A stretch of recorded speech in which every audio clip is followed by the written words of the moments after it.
Christmas ആഘോഷങ്ങളെ നന്മയുടെ ഉത്സവമാക്കുകയാണ് തൃശൂർ ഫാത്തിമ നഗറിലെ തെരേസ, പോൾ എന്നീ കുരുന്നുകൾ.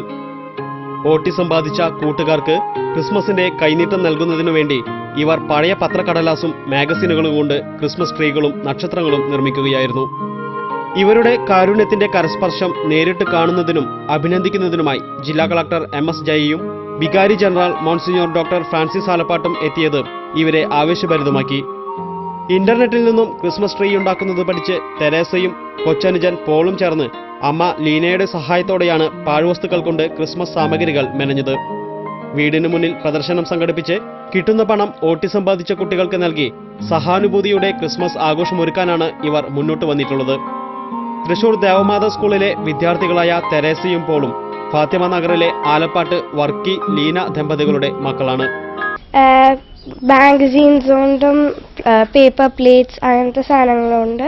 ഞങ്ങൾ ക്രിസ്മസ് ട്രീസ്, സ്റ്റാർസ്, പിന്നെ ഡെക്കറേറ്റീവ് ബോൾസ്, ലാൻറ്റേൺസ്, അങ്ങനെ ചില സാധനങ്ങൾ ഇങ്ങനെ ഓട്ടിസം കുട്ടികൾക്ക് വേണ്ടിയിട്ട് ഫണ്ട് റേസറോ അല്ല എക്സിബിഷൻ കം സെയിലുണ്ടാക്കും.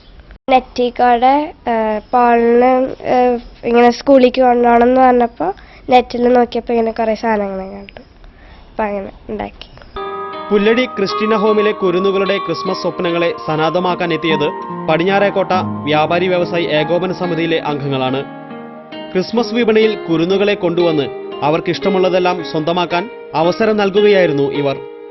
ക്രിസ്റ്റീന ഹോമിലെ 30ഓളം കുരുന്നുകൾക്കാണ് അരനാട്ടുകര ഡിവിഷൻ കൗൺസിലർ ഫ്രാൻസിസ് താരാട്ടിലും വ്യാപാരികളും ചേർന്ന് ക്രിസ്മസ് കൈനീട്ടമൊരുക്കിയത്. സാന്താക്ലോസിന്റെ മുഖമുടിയും അലങ്കാരങ്ങളും നക്ഷത്രങ്ങളും ബലൂണുമെല്ലാം സ്വന്തമാക്കി മനം നിറഞ്ഞാണിവർ തിരുപ്പിറവിയുടെ ആഘോഷങ്ങളിലേക്ക് പ്രവേശിച്ചത്. TCV news, Thrissur.